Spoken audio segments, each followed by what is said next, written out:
It did not begin with monsters. It began with families. It began with prosperous farmers and businessmen from Springfield, Illinois, men of standing and wealth who looked west and saw a golden paradise. It began with children laughing and wagons packed with fine china, furniture, and books, a civilized life on the move.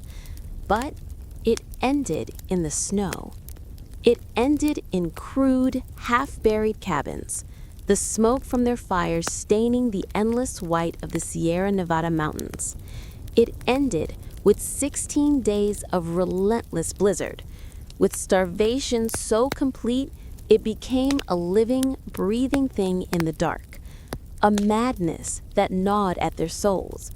They were pioneers, the proud, confident vanguard of America's manifest destiny. They became something else. This is the infamous, terrifying story of the Donner Party.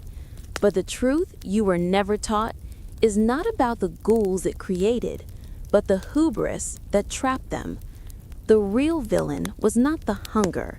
It was a lie, a fatal, tempting lie about a shortcut. This is not a story about cannibalism. This is a story about how the blind faith of the American dream, a few terrible decisions, and a single fatal shortcut led 87 ordinary people into a frozen hell, forcing them to make a choice that would haunt the nation forever. Part 1. The Golden Dream. Chapter 1. The Land of Milk and Honey. The year was 1846. America was a young nation, gripped by a restless, almost religious fever. The phrase manifest destiny, coined just a year earlier, had given a name to this national obsession. The belief that God himself had ordained for the United States to stretch from the Atlantic to the Pacific. It was not a question of if, but when. From the crowded cities of the East and the fertile, established farms of the Midwest, people looked west. And the place they dreamed of, the jewel in the continent's crown, was California. In 1846, California was not the bustling state it would become. It was a remote, sun-drenched territory of Mexico, sparsely populated by Californios on vast cattle ranches. But the letters and books sent back by the first handful of American settlers described a utopia, a literal Eden on earth. They wrote of a land without winter, where flowers bloomed year-round. They described valleys of soil so rich you could plant a nail and harvest a crowbar. They told of mountains thick with game and vast open lands free for the taking. For a hard-working farmer in Illinois, bracing against the brutal prairie winters and the back-breaking labor of clearing land, this image of an easy, golden paradise was an irresistible siren song. This song found eager listeners in Sangamon County, Illinois, the very heartland of America, the home of an ambitious young politician named Abraham Lincoln. And in Springfield, the county seat, it found its most fated disciples, the Donner and Reed families. These were not poor, desperate refugees. They were the establishment. They were the 1%. James Fraser Reed was the group's driving force, a wealthy 45-year-old furniture manufacturer and railroad contractor. Reed was the definition of a self-made man. He was ambitious, intelligent, and known for his refined tastes, but also for a quick, imperious temper. He had a beautiful, aristocratically minded wife, Margaret, who suffered from terrible sick headaches, and 4 bright children. For Reed, Illinois was a success, but California was a legacy. He dreamed of becoming a patriarch in a new golden land, a baron of the West. His preparations were a testament to this vision. He commissioned the Pioneer Palace car, a custom-built 2-story wagon so luxurious it was talked about all over town. It had a built-in iron stove, spring-cushioned seats, and sleeping bunks for his family. It was a comfortable, civilized home designed to glide over the primitive wilderness. His friends, the Donner brothers, were of a different but equally prosperous mold. George Donner, 60 years old, was a respected farmer, wealthy and well-liked. He was a quiet gentleman, 6 foot tall and slow-moving, traveling with his third wife, Tamsin, and their 5 young daughters. Tamsin Donner was a force in her own right. A highly educated school teacher from Massachusetts, she brought books, watercolors, and school supplies, intending to open an academy for young ladies in California. George's younger brother Jacob was also a well-to-do farmer, traveling with his wife Elizabeth and their 7 children. Together, these families formed the core of a new wagon train. They were not alone. Their neighbors, the Graves family, joined them. Hard-playing pioneers like Patrick Brain, an Irish immigrant with a large family, and the German-born Keseberg family also signed on. They were a community on the move, a microcosm of the American melting pot, all bound by a shared, optimistic vision. Through the winter of 1845 and into the spring of 1846, they sold their farms, liquidated their businesses, and invested their fortunes in the expedition. They purchased hundreds of the finest oxen and cattle. They filled their wagons not just with essentials like flour, bacon, and ammunition, but with the luxuries they were unwilling to leave behind: ornate furniture, bolts of fine silk, cases of books, bottles of brandy, and James Reed's collection of rifles and pistols. Their departure from Springfield on April 15, 1846, was not a somber farewell. It was a celebration, a grand parade. The town gathered to see them off, cheering the magnificent Pioneer Palace car as it rolled through the streets. They were the picture of American optimism and confidence, wealthy, well-equipped, and blessed by good fortune. They believed, were too rich to fail. Chapter 2, The Emigrant's Guide. As they rumbled west toward the rendezvous point in Independence, Missouri, the men would gather around the campfires at night to discuss their route. They were all familiar with the established path, the 2,000-mile California Trail. It was a long, proven, and difficult road, but it was reliable.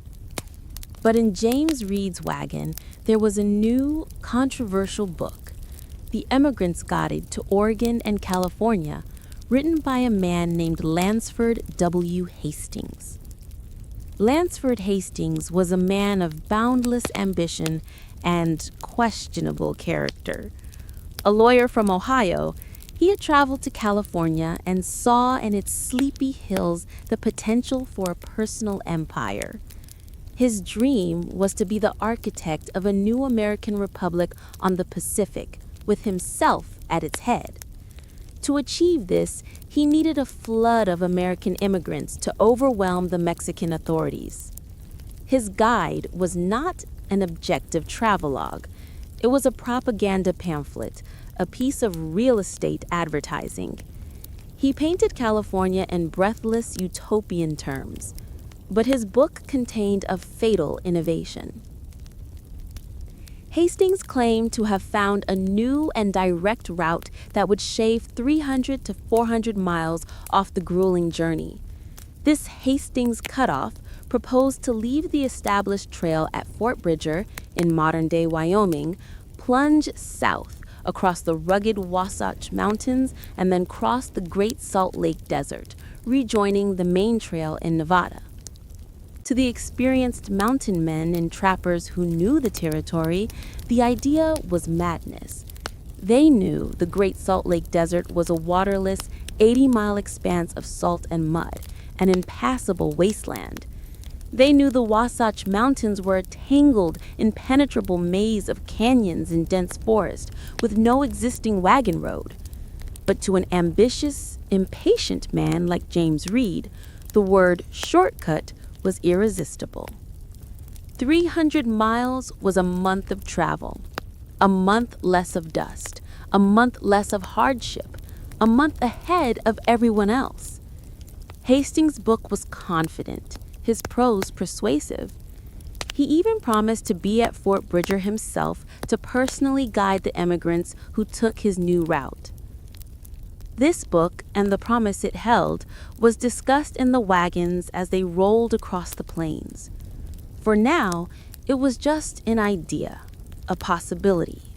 The first part of the journey was the same for everyone, a long, steady march toward the first great dividing line, not of geography, but of choice. Chapter 3: The Long, Easy Miles. The Donner Party did not yet exist. They were simply the last and wealthiest section of a massive Great Migration. They joined a sprawling wagon train led by a respected pioneer, Colonel William Russell, and on May 12, 1846, they left Independence, Missouri, and pointed their oxen west. The first 800 miles of the journey, from Independence to Fort Laramie, were the easy part. This was the immigrants' highway, a wide, well-worn road across the Great Plains. The spring was mild, the vast prairies carpeted in green grass for the cattle. The journey settled into a familiar, monotonous routine. The day began before dawn with the shout of a guard. The men would rise to round up the oxen and cattle which had scattered during the night. The women would build fires from buffalo chips, prepare breakfast, coffee, bacon, hard bread, and pack the wagons. By 7 a.m., the wagons would lurch into motion, forming a column that stretched for miles. They traveled at the plodding, unwavering pace of an ox, about 2 miles an hour. Most people walked. Riding in the jolting, springless wagons was a bone-jarring, nauseating experience. The men walked alongside the oxen, cracking their whips and shouting commands. The women walked beside the wagons, their long skirts collecting the dust, knitting or tending to the children who ran alongside.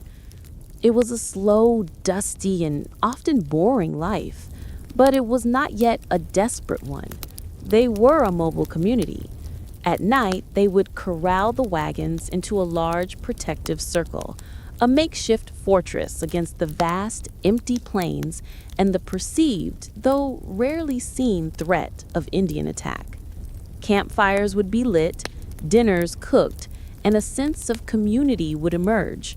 Men would gather to smoke and talk politics, women would mend clothes and share news, and the young people would court each other or dance to the sound of a fiddle.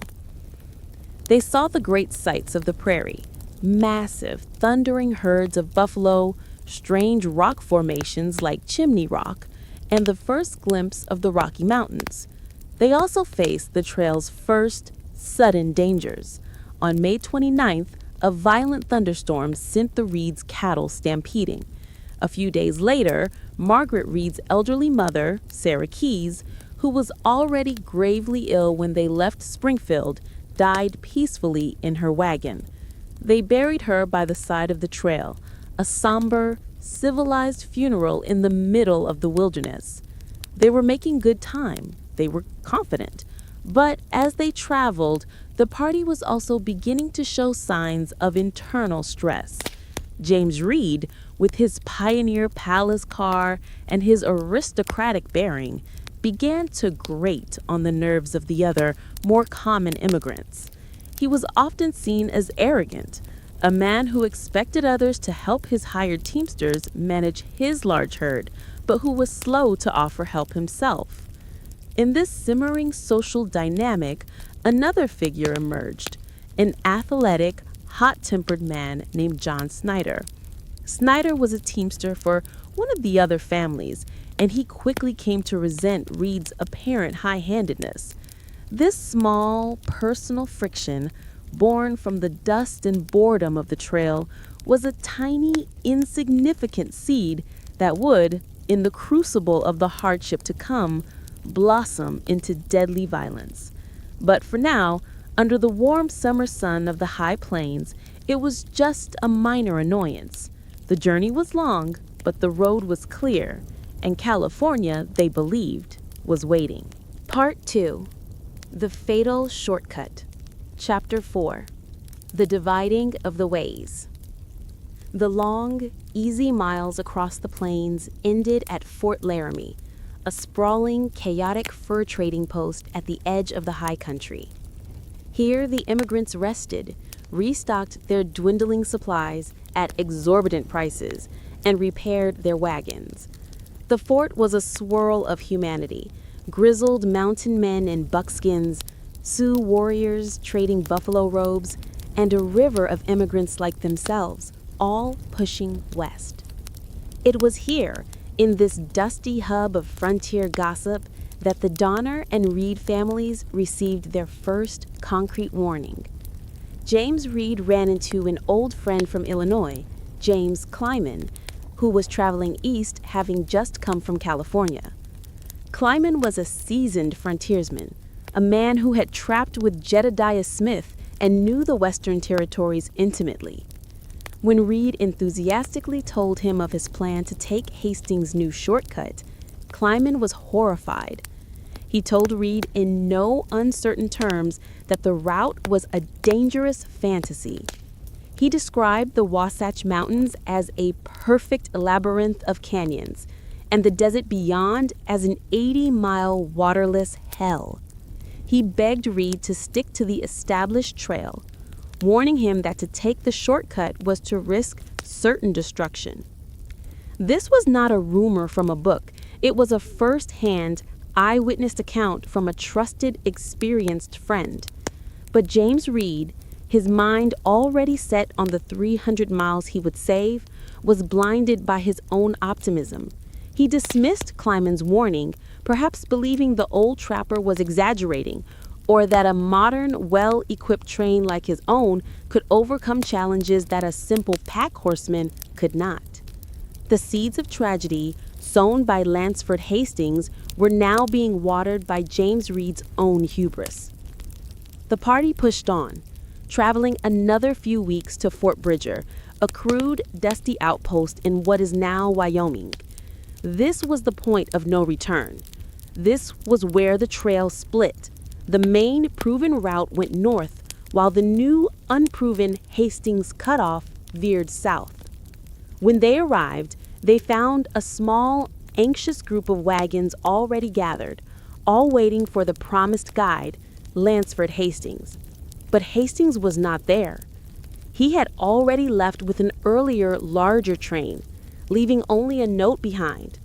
The note assured the immigrants that his route was safe and that he would leave markers for them to follow. This was a second massive red flag. Their guide had abandoned them. But at Fort Bridger, the famous mountain man Jim Bridger himself, who co-owned the post, encouraged the immigrants to take the shortcut. Why?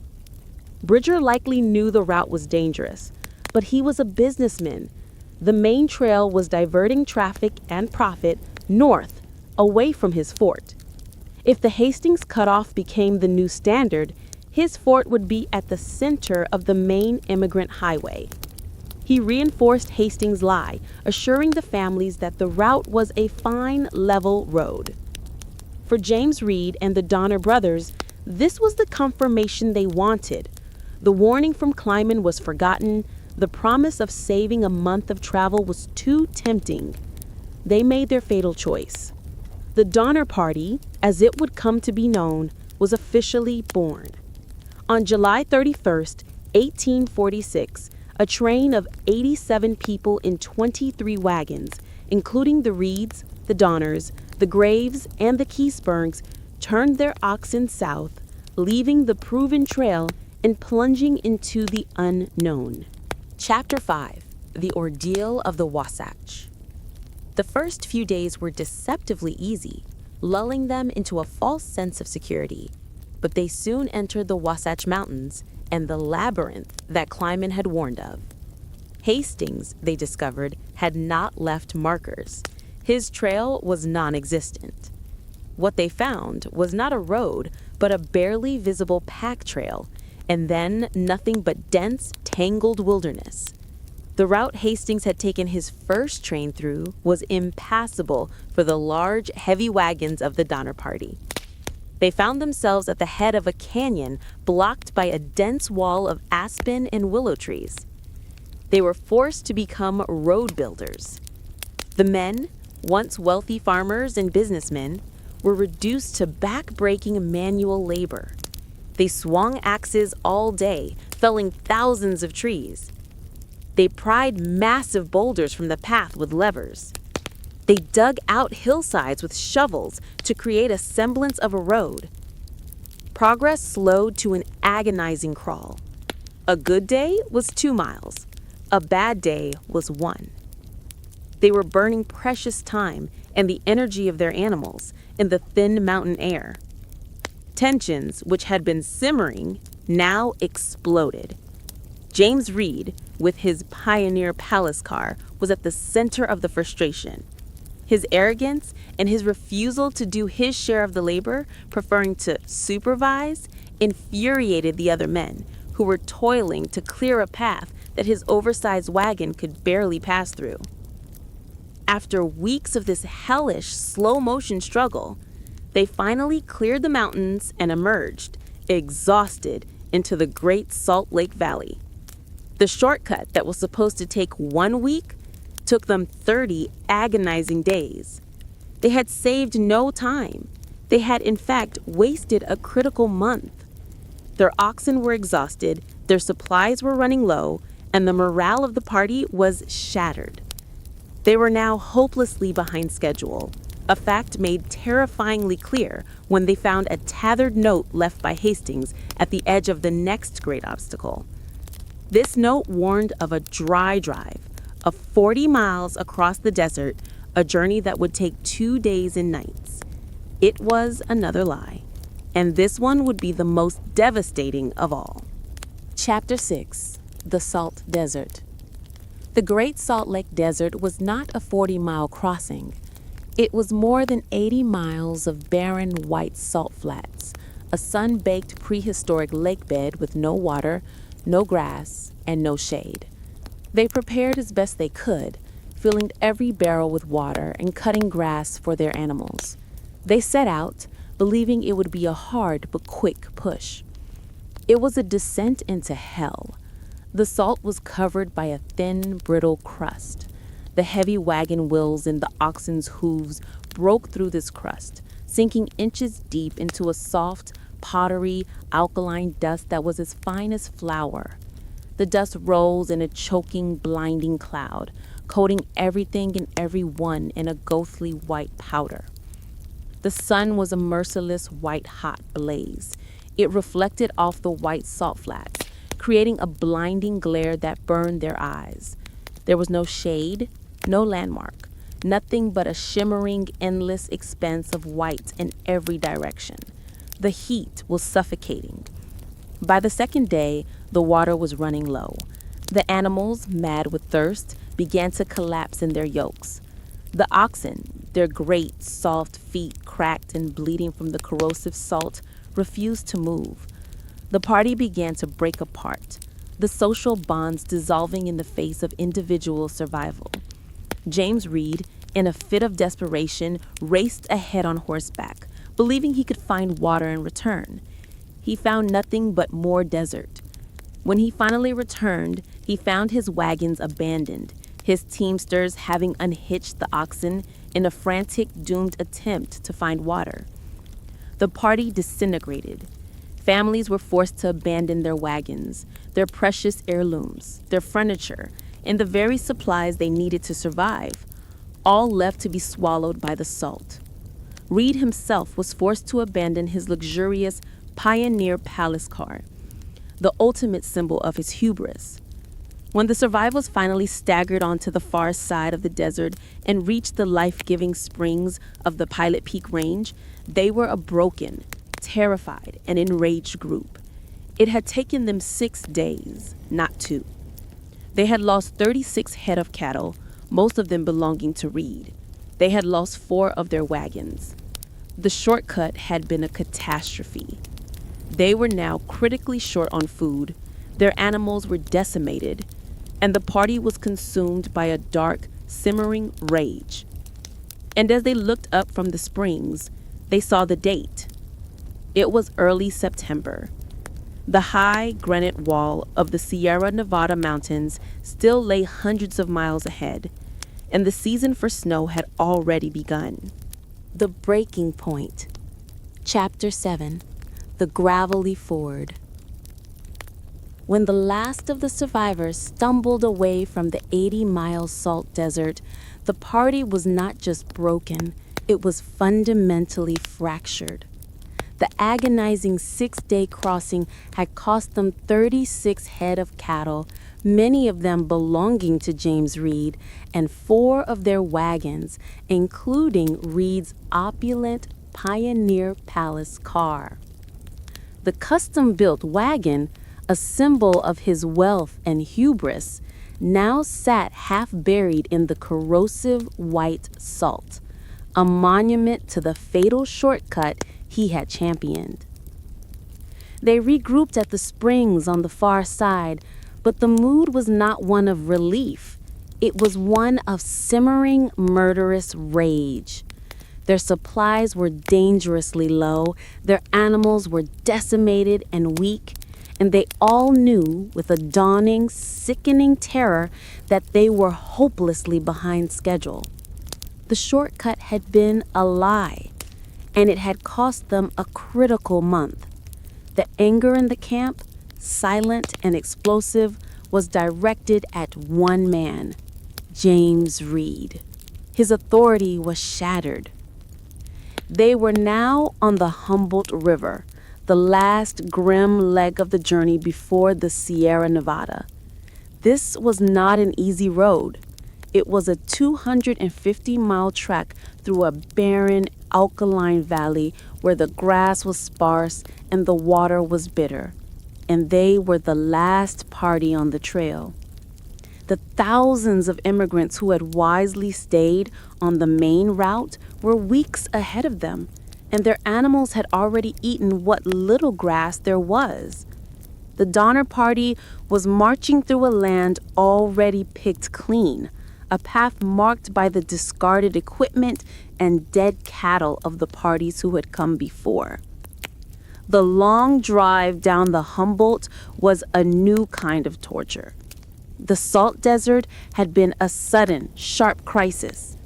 This was a slow, grinding attrition.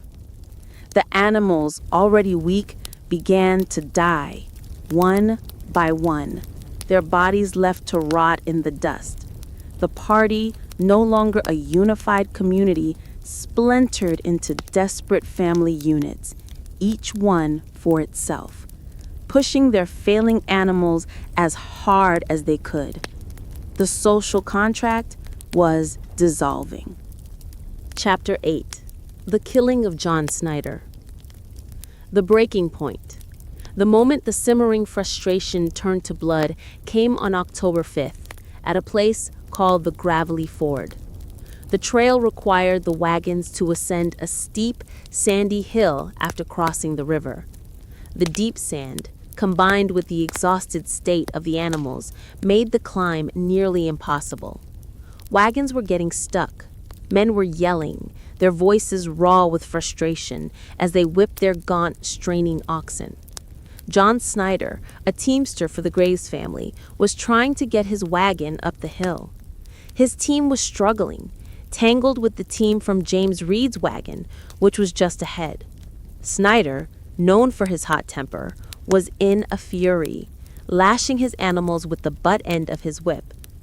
James Reed, who had already seen most of his own cattle die, intervened.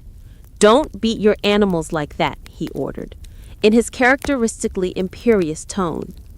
Snyder, who held Reed personally responsible for the entire disaster, the lost time, the dead cattle, the desert, exploded. He turned his rage from his animals to Reed. "It's none of your business," he snarled. The argument escalated.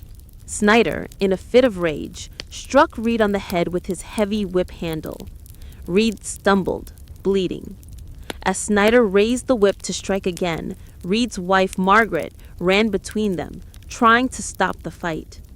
Snyder, blind with fury, struck her. Seeing his wife attacked, Reed reacted with a cold, aristocratic rage. He drew a large hunting knife from his belt. As Snyder raised his whip for a third blow, Reed lunged upward and plunged the knife deep into Snyder's chest. There was a moment of stunned, horrified silence. The yelling stopped. John Snyder staggered back, looked down at the massive, fatal wound, and fell to the ground. He was dead within minutes. The party stared at the body. The first human death of the expedition had not come from nature, not from starvation, not from disease, not from an accident. It had come from the hand of one of their own leaders. The social fabric had not just torn, it had been irrevocably stained with blood. Chapter 9. The Banishment of James Reed. The camp was in shock, but the shock quickly turned to a dark, vengeful fury. This was the moment all the pent-up resentment against James Reed boiled over. A miners' court was convened. The same brutal, impromptu justice system that governed the lawless camps. The loudest voice calling for blood was Louis Caseberg. Caseberg, a tall German immigrant, was already an unpopular figure. He was known for his strange, aloof manner and was suspected of having a volatile temper. He had no love for Reed. For Caseberg and others, this was not simply a case of self-defense. It was the murder of a working man by a wealthy aristocrat who had doomed them all.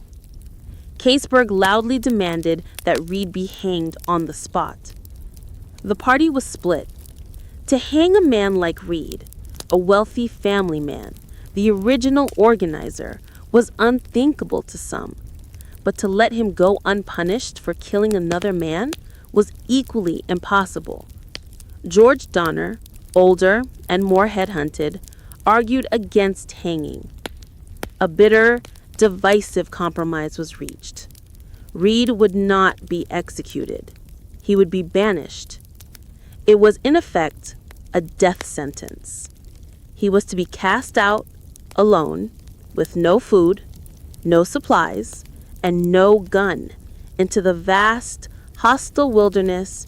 His family, his wife Margaret, still suffering from her headaches, and his 4 children, including his young, ailing daughter Patty, were to be left behind, with the party, now leaderless and under the protection of the others, who may or may not have cared to protect them.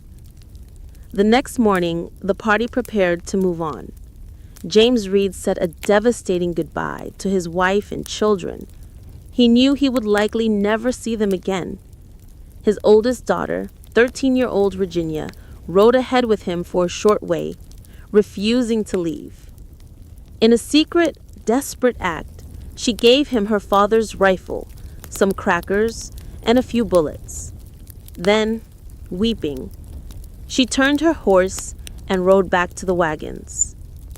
James Reed, the man who had set out from Springfield in a Pioneer Palace car, was now a lone exile, walking towards the Sierra Nevada with nothing but a rifle and a few crackers in a desperate, solitary race against the snows. Chapter 10. The Last to Leave. With Reed gone, the party's morale, already shattered, entered a final dark decline.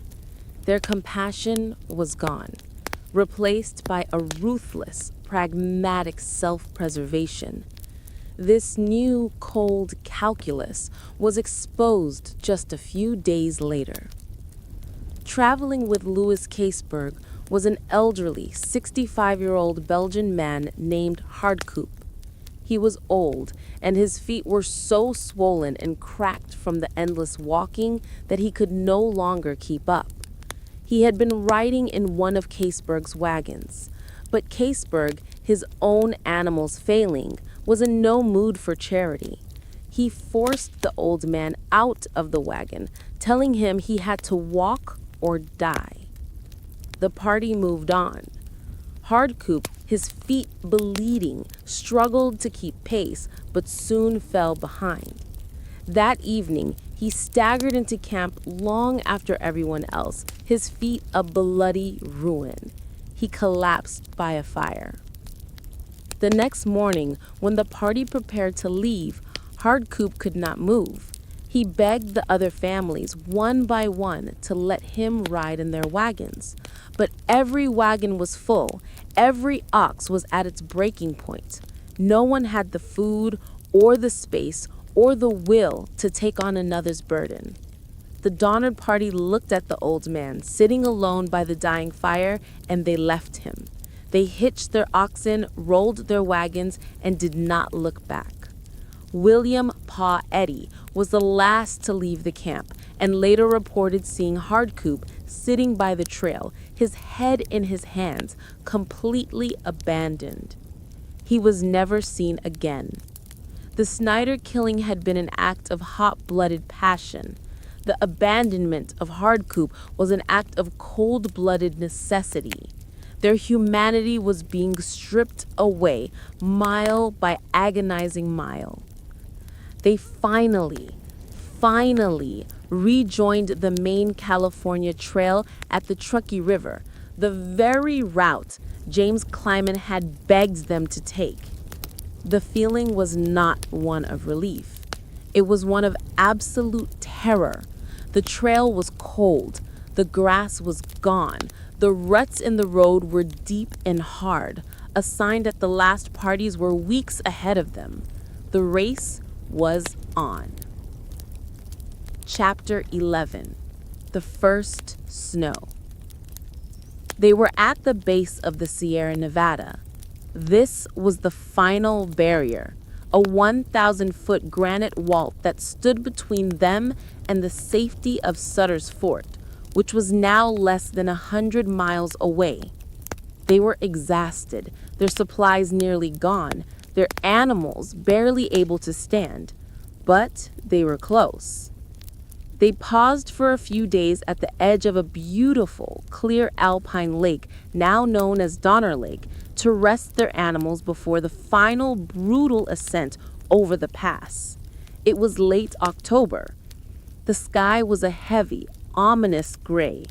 The air was unnaturally still and bitterly cold. On October 31st, they made their first attempt.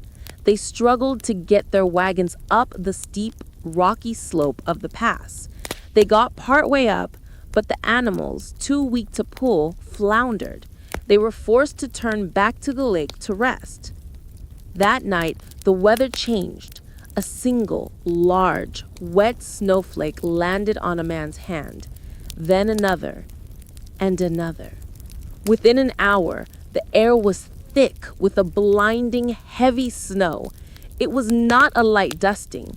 It was a blizzard. The next day, in a panic, they made a desperate push. They abandoned their wagons and tried to force their animals loaded with supplies up the pass. But the snow was already 5 feet deep. The animals, confused and terrified, floundered in the deep drifts, and the families were forced to turn back. They retreated to the lake, their last, best chance gone. The snow did not stop. For 8 solid days, it fell relentlessly. It buried the wagons, it buried the cattle, which began to die of starvation and cold. It buried their hope. The Donner Party was stranded. The shortcut had taken its toll. The trap which had been set by Lansford Hastings and sprung by James Reed had been snapped shut by the first early blizzard of a brutal winter. They were just 100 miles from safety, but they might as well have been on the moon. Part 4. The Trap. Chapter 12. The Frozen Prison. The snow did not stop. For 8 solid days, a relentless, heavy, wet Sierra blizzard hammered the emigrants. The snow, which had begun as a terrifying novelty, became a suffocating white prison. It buried the wagons. It buried the dying oxen. It buried the landscape itself. erasing every trace of the trail, the trees, and the world they knew. The party, camped at the foot of the pass by the beautiful alpine lake, now known as Donner Lake, was no longer a wagon train. It was a fragmented, terrified group of castaways, shipwrecked on a sea of snow. Panic gave way to a grim, desperate scramble for survival. They were trapped, and they knew it. The pass, a 1,000-foot wall of rock in the summer, was now an impassable 20-foot barrier of snow. Going forward was impossible. Going back was equally unthinkable. The 80-mile salt desert and the hundreds of miles of barren territory they had just crossed lay behind them. Their only option was to endure, to make camp and pray for a break in the weather, pray for a rescue, or pray for a miracle. The company had already fractured. The main body, including the Reed family, now without their husbands, the Graves and the Breen family, made their camp near the lake. Further back along the trail, separated by several miles of deepening snow, the Donner brothers, George and Jacob, had been forced to stop to repair a broken axle. They, along with their teamsters and families, were forced to make a separate, more isolated camp at a place called Alder Creek. This separation would prove fatal. At the lake, the families began the frantic work of building winter shelters. They were ill-equipped for this. They were farmers from the flatlands, not mountain men. They had no experience with the crushing weight of Sierra snow. They salvaged what they could. The Breen family, lucky to be near a pre-existing cabin built by another pioneer years earlier, took it over. The other families had to improvise. The Murphy and Eddy families built a crude structure against a massive boulder, using its overhang as a partial roof. The Kesebergs built a flimsy lean-to. The Graves family, desperate, built their cabin on a slope, a poor decision that would soon see their shelter half buried by drifts. But the most famous and heartbreaking shelter was that of the Reeds, now led by Margaret Reed, who was trying to hold her family together in the absence of her husband. They used their large wagons. They placed two of them parallel to each other and stretched a canvas roof between them, using wagon covers and hides to create a flimsy walls. It was a tent made of wagons, a pathetic echo of the pioneer palace car that now lay rotting in the desert. Inside this dark, cramped, and freezing space, Margaret, her 4 children, and their servants huddled together, listening to the endless howl of the wind and the muffled screams of their dying cattle outside. The animals were the first to go. The oxen and cattle, their only source of meat and their only hope of escape, were buried by the snow, froze to death where they stood, or wandered off and disappeared. The pioneers frantically tried to find the carcasses, butchering them in the blizzard, the meat freezing solid almost as soon as it was cut. They had no way to preserve it. Their food supply, which was already critically low, was now limited to the frozen, stringy beef of their dead animals. Chapter 13. A Desperate Gamble, the Forlorn Hope. By mid-November, the first terrible wave of starvation set in. The beef from the dead cattle was running out. The emigrants were reduced to boiling the hides, the bones, even the hooves to create a gluey, disgusting, and barely nutritious jelly. The children were crying constantly from hunger. The adults, their bodies weakening, were becoming gaunt, spectral figures. They were beginning to look at each other with a new, hollow-eyed desperation. They knew with a terrifying certainty that to sit and wait was to die. Someone had to go for help. Someone had to cross the mountains and reach Sutter's Fort. Several attempts were made to break out, but they were all failures. The snow was too deep, the men too weak. Finally, in mid-December, after another vicious storm had passed, the strongest remaining members of the party made a final, desperate attempt. This group would become known to history as the Forlorn Hope. It consisted of 17 people in total, 10 men and 5 women. It included the mothers, Sarah Graves and Sarah Fosdick, who were leaving their children behind in the cabins. It included the tough frontiersmen William Eddy and 2 young Miwok men, Luis and Salvador, who were servants of John Sutter and had been traveling with the party. These 2 men, the only ones with any experience in the Sierra, were their guides. They were pathetically ill-equipped. Their snowshoes were crude, homemade contraptions, hastily built from wagon yokes and rawhide strips that were heavy and awkward. Their food supply was a joke. Barely enough for a week. A small ration of dried beef, a little coffee, and a few ounces of sugar each. They left the cabins on December 16th, a small, desperate band of skeletons walking into the white, blinding expanse of the Sierra Nevada. Their journey was an immediate descent into a frozen nightmare. The snowshoes were clumsy and ineffective, sinking deep into the soft, powdery snow. The cold was a physical, stabbing pain. At 7,000 feet, the air was thin, and the women and men, already weak from starvation, struggled for every breath. The glare of the sun on the endless white snow blinded them, causing agonizing snow blindness. After 6 days of this, they were still struggling to find the pass. They were completely lost and their food ran out. On the 8th day, a blizzard hit, trapping them for 2 full days in a makeshift snow hole. It was here, huddled together, without food, that the first man died. The remaining members of the Forlorn Hope faced a decision that would mark the true beginning of the horror. They were starving, freezing, and miles from help. The body of their fallen companion lay in the snow. To survive, they would have to break the ultimate taboo. They would have to eat their dead. Chapter 14, The Lake Camp, A Descent into Darkness. Back at the cabins by the lake, the departure of the Forlorn Hope had extinguished the last flicker of optimism. The snow had returned, burying the cabins completely. The immigrants were now living in a sub-zero, subterranean world, in total darkness 24 hours a day. Their shelters were layers of smoke, filth, and despair. They were buried under 20 feet of snow. The only way out was a small hole cut in the roof, which served as both an entrance and a chimney. The fires, kept burning constantly from green, wet wood, filled the small spaces with a choking, acrid smoke that burned their eyes and lungs. Inside, it was a scene from a nightmare. The cabins were horribly overcrowded.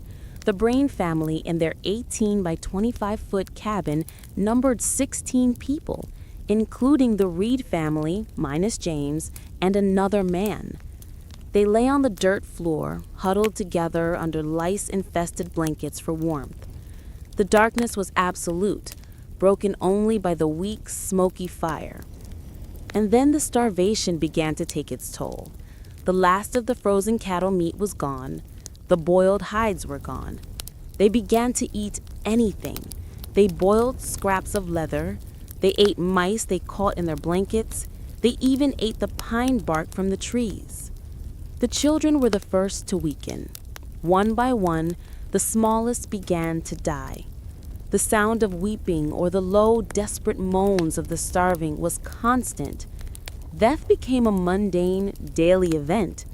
When someone died, the survivors were often too weak to do more than push the body out of the cabin into the snow, or sometimes simply cover it with a blanket in the corner. This was the world Patrick Breen recorded in his famous diary. His simple, spare entries are a chilling testament to their decline. November 21, cold and cloudy, snow about 2 feet deep. November 30, snowing fast, looks like a dreary winter. December 17, fine day, snow about 7.5 feet deep. December 25, Christmas, a heavy fall of snow. We had a melancholy Christmas. The physical starvation was matched by a psychological one. They were starving for hope. They had no idea if the forlorn hope had made it or if they had simply vanished into the white. They were completely, utterly cut off from the human race, buried alive in a frozen tomb. And as the days turned into weeks and January arrived, the last of the boiled hides were gone. They were staring at their own frozen dead, and the same terrible question that had faced the forlorn hope was now whispered in the smoky darkness of the cabins. Part 5. The Frozen Hell. Chapter 15. The Forlorn Hope. The 17 men and women who walked away from the lake camp on December 16, 1846, called themselves the Snowshoers. History would give them a more fitting name, the Forlorn Hope. They were a desperate, skeletal cross-section of the camp, mothers leaving their children, husbands leaving their wives, and 2 young Miwok guides, Luis and Salvador, who, ironically, were the only ones who truly knew the mountains, but were now trapped as helpers in a tragedy that was not their own. Their leader, by default, was the strong-willed Franklin Graves, who had designed their crude, heavy snowshoes from oxbows and rawhide. With them was Pa Eddy, a man consumed by a burning, singular focus to get help and save his wife and children still at the lake. The journey was a nightmare from the first step. The snow was not the light, powdery stuff of fantasy. It was a deep, wet, granular substance known as Sierra cement. Their homemade snowshoes, heavy and cumbersome, were a terrible failure. Instead of floating on top, they sunk deep with every agonizing step, forcing the walker to pull their foot along with a 20-pound clump of snow back to the surface. It was like walking through waist-deep, wet concrete. The weather was their enemy. The high-altitude sun reflecting off the endless expanse of white burned their eyes, causing agonizing snow blindness that left grown men weeping in pain. The nights were a different kind of torture. They had no tents. Their only shelter was to dig a pit in the snow 5 or 6 feet deep down to the frozen earth and huddle together on a bed of pine boughs, covering themselves with their shared blankets. They would build a large fire on a platform of logs, which would slowly melt its way down into the snow pit during the night, often dousing them in icy water and smoke. By the 5th day, they were hopelessly lost. The landscape was an alien world of white. Every canyon and ridge looked the same. The man they had been counting on for his grit, Charles Stanton, who had already crossed the pass twice, was now failing. He was small, and his body was giving out. On the 6th day, exhausted and snowblind, he sat down in the snow, lit his pipe, and told the others to go on without him. He said he would catch up. They knew he was lying. He was committing a quiet, dignified suicide. The group moved on, leaving him to die alone in the snow. Chapter 16. The Ultimate Taboo. On the 8th day, December 24th, Christmas Eve, the remaining group was trapped by a ferocious blizzard. They dug a snow pit and huddled together for 2 days and 2 nights as the storm raged, burying them completely. They had no food, no fire, and no hope. It was here in this frozen tomb that the first of them died of starvation and exposure. The hunger, they later recalled, was not a simple ache. It was a madness. It was a consuming, agonizing fire in their bellies that erased every other thought, every memory of civilization. When the storm finally broke on December 26th, they crawled out into the weak sun, skeletal figures in a white wasteland. Their food had been gone for a week. They had tried eating their moccasins, their rawhide shoelaces, anything. They knew with a terrible, unspoken certainty what came next. Patrick Dolan, an Irishman who had been a robust and cheerful man, was the first to voice the unthinkable. He proposed they draw lots, that one of them should sacrifice their life to feed the others. William Eddy, horrified, refused, suggesting they find another way. But as they argued, death made the choice for them. Antonio, the teamster, died first. Then Franklin Graves, the snowshoe maker, died. The survivors, 8 men and 5 women, huddled together staring at the bodies of their companions. They were days from help, if help even existed. The last taboo, the final line between humanity and animalism, was before them. William Pat Eddy, despite his initial horror, recounted the grim logic that followed. They were starving. God, they reasoned, must have willed this storm and these deaths to give them a means to survive. It was a horrific, desperate rationalization. With trembling hands and averted eyes, they cut the flesh from the bodies of their fallen comrades. They built a fire, roasted the meat, and ate. This act, the one that would forever define the Donner Party, did not save them all. It only prolonged the agony. One by one, more died. The men, who had started the journey with more body mass, seemed to perish faster than the women.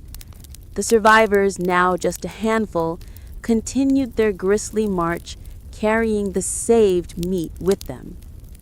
They even turned on Luis and Salvador, the 2 Native American guides.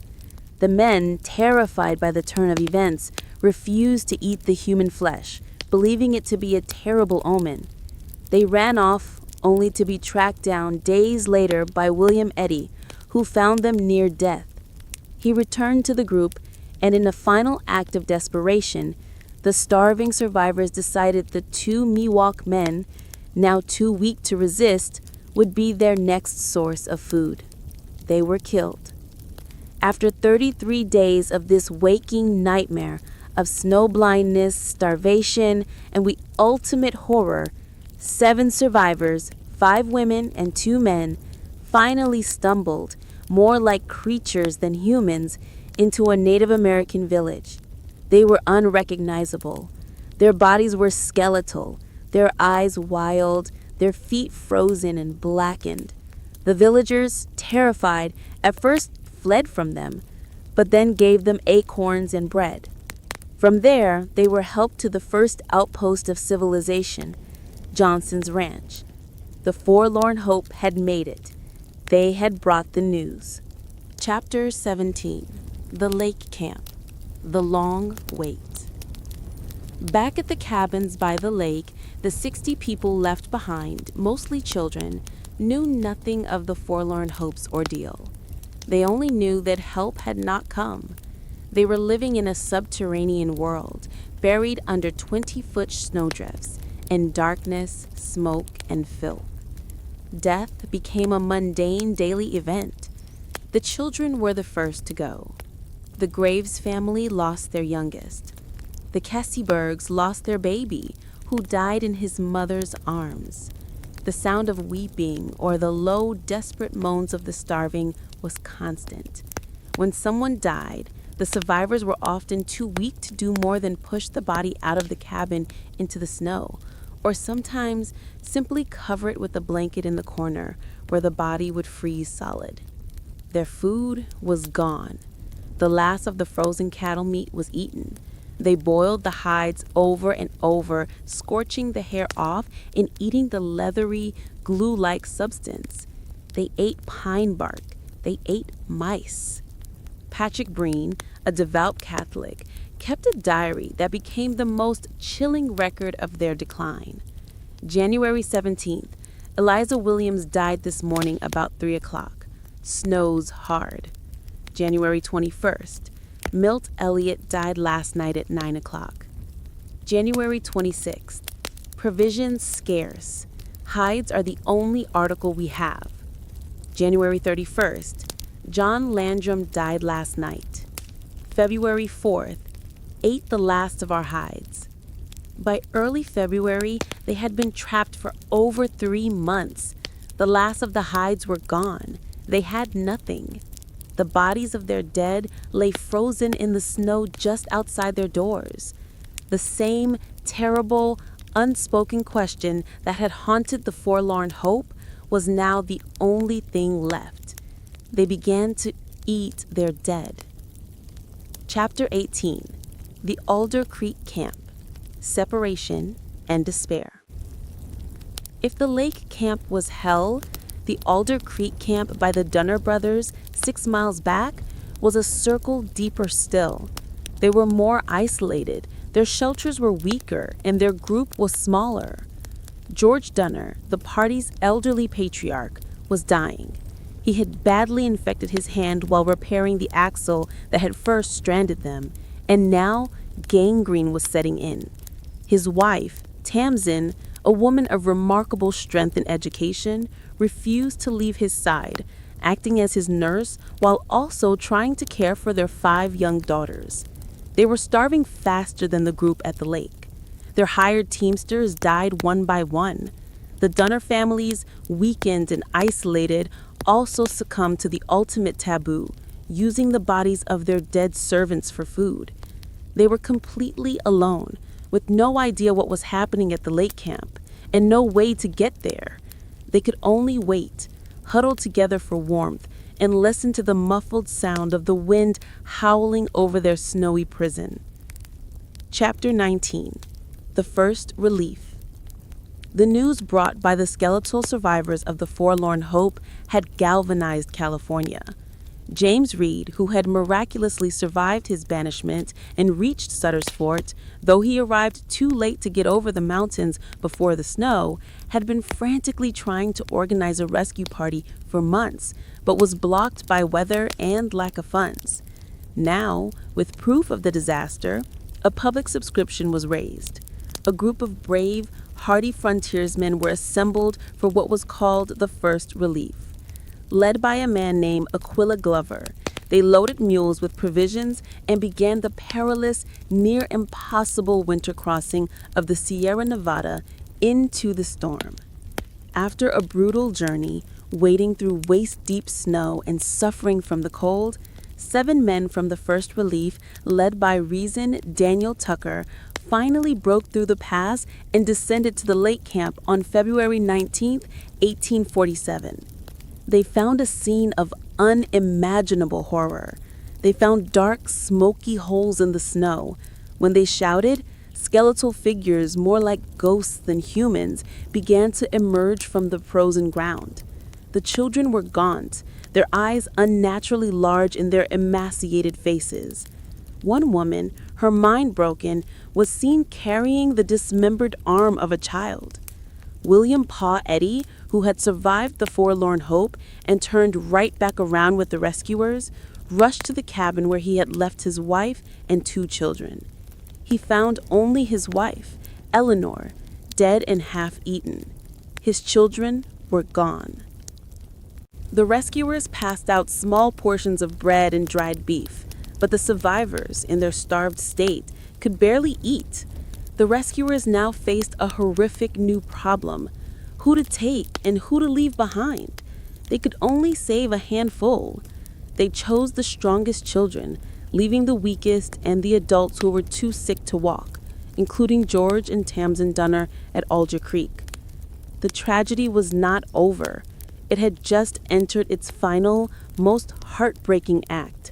Part 6. The Reckoning and the Rescue. Chapter 20. The First Relief and Starved Camp.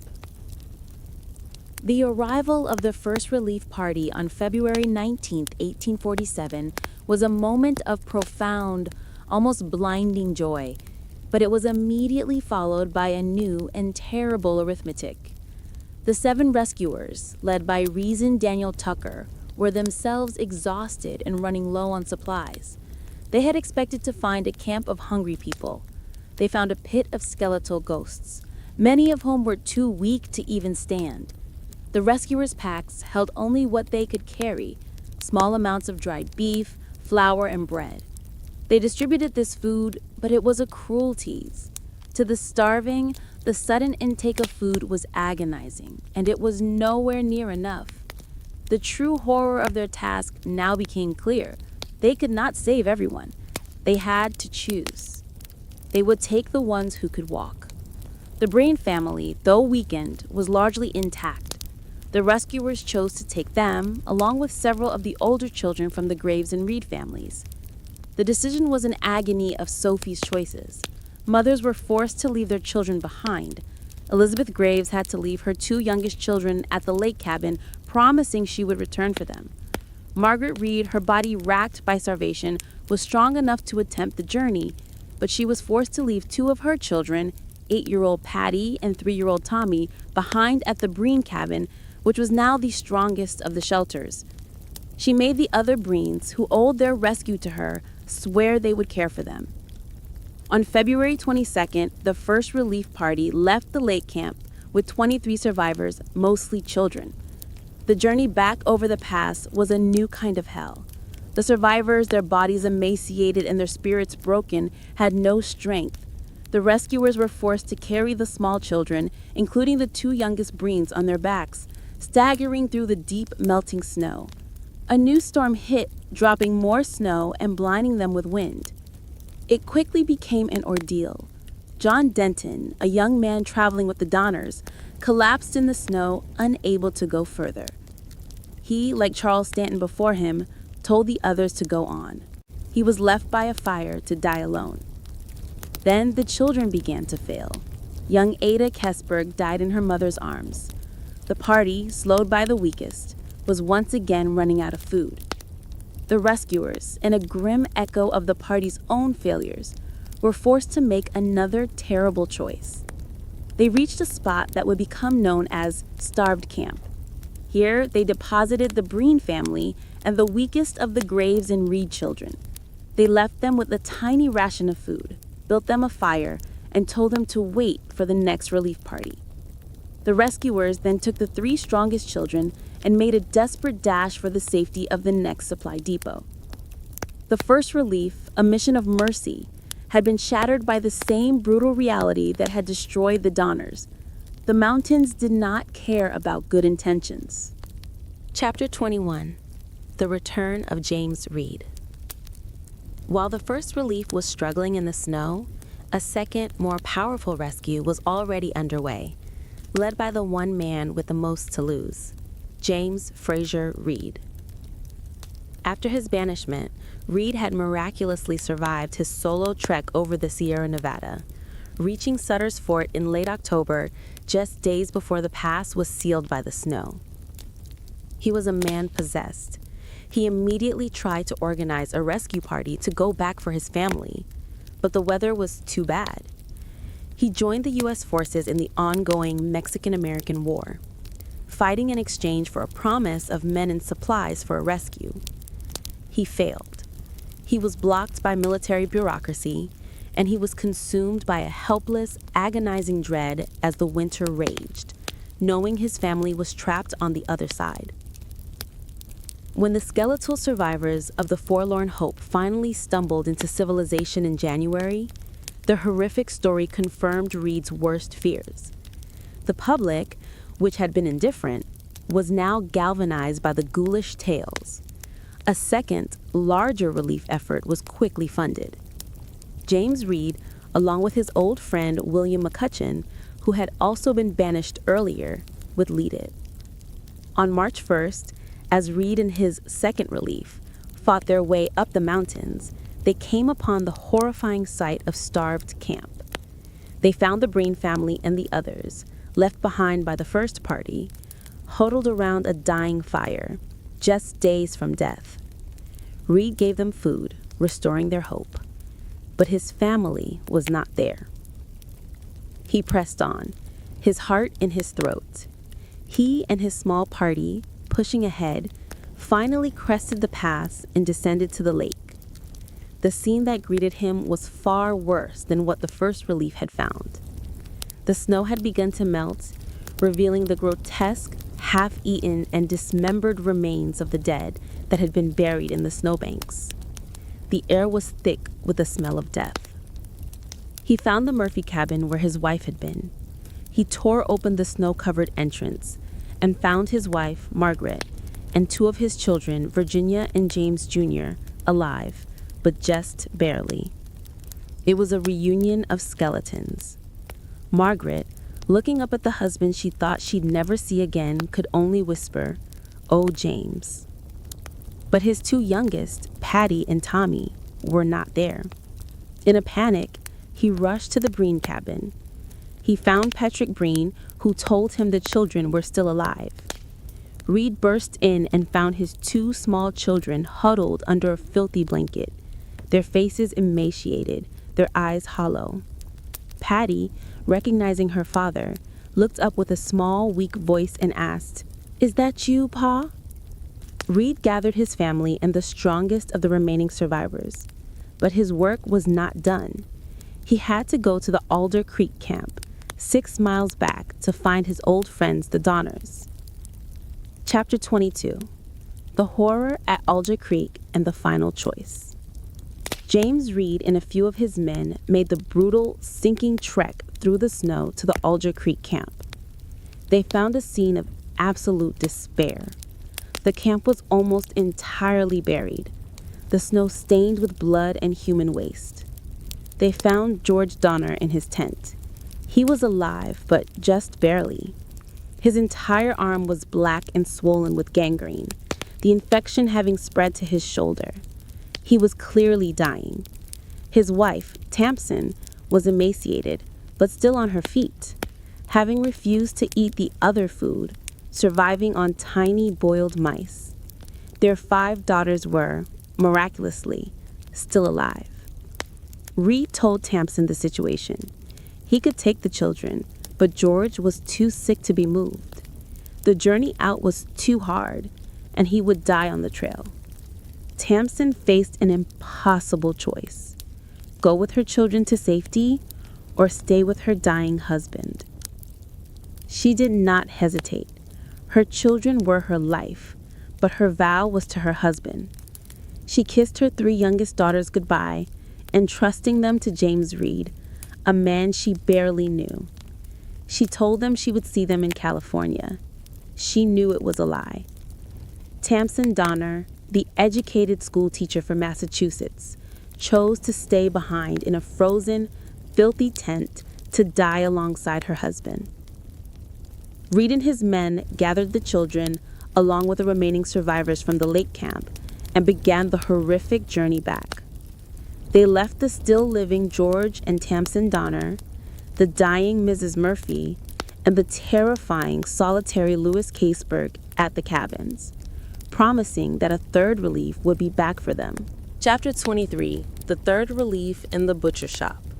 The Third Relief, which arrived in mid-March, was led by William Pa Eddy and William Foster, both survivors of the Forlorn Hope. Their motives were darker. They were not just there to rescue, they were there to recover their property and the money they believed was hidden at the camps. By now, the spring thaw was in full effect. The melting snows revealed the full, unmitigated horror of what had happened. The camps were not just camps, they were butcher shops. Dismembered limbs, half-eaten torsos, and shattered skulls were scattered everywhere, emerging from the melting snowdrifts. The air was foul with the smell of human decomposition. At the lake, they found only one man left alive, Louis Caseberg. He was a terrifying sight. He was half mad, his hair and beard matted, his eyes wild. He was sitting in the Murphy cabin, surrounded by the dismembered, cannibalized remains of the people who had died there. A pot, which they claimed held a human liver, was on the fire. Caseberg, they found, was in possession of George Donner's money, his pistols, and fine silks. Eddy and Foster, already convinced Caseberg was a monster, accused him of murdering Tamsin Donner, who was nowhere to be found. They believed he had killed her for her money. They put a rope around his neck, threatening to lynch him on the spot. Caseberg, in his terror, confessed to eating the dead, but swore he had murdered no one. He claimed Tamsin had arrived at his cabin alone, having left her husband's side after he finally died and had perished of starvation. He admitted, eaten her, but only after she was dead. They didn't believe him, but they couldn't bring themselves to hang him. They rescued him, dragging the half-mad, reviled man back to civilization. A final, small party, the Fourth Relief, returned in April to salvage any remaining property. They found Keseberg's story was at least partially true. They found the body of George Donner at Alger Creek, carefully wrapped in a shroud. Tamsin had stayed with him until the very end. The rescuers then followed Tamsin's footprints in the snow, which led from her husband's tent at Alger Creek over the 6 miles of snow directly to the door of Louis Keseberg's cabin. What happened when she entered, whether she died of starvation or was murdered, would remain the dark, unanswerable secret of the Donner Party. Chapter 24. The Reckoning. When the last of the 47 survivors were brought down from the mountains and into the sunlight of Sutter Fort, the world was horrified. The children, especially, were skeletal, their minds scarred by things they could barely comprehend. The Reed children were reunited, the only family to come out of the disaster completely intact, a testament to the incredible strength of Margaret Reed and the relentless, obsessive drive of their banished father. The survivors were celebrities, but they were also pariahs. Louis Keseberg, in particular, was branded a monster, a ghoul who preferred human flesh. He would spend the rest of his life in California, a haunted and hated man, his name synonymous with the ultimate horror. The gold rush, which would explode across this same landscape just a year later, would bury the memory of the Donner Party's tragedy under an avalanche of new people and new stories. But the legacy remained. The pass they had failed to cross, the lake they had starved beside, would soon bear their name: Donner Pass, Donner Lake. They were not the first to face the horror, nor the last, but they became the most infamous. The Donner Party stands as a terrible human monument. It is a story about the terrible price of the American dream, a chilling lesson in how quickly civilization, pride, and humanity can be stripped away, leaving only the raw, desperate will to survive one more agonizing day in a world of snow.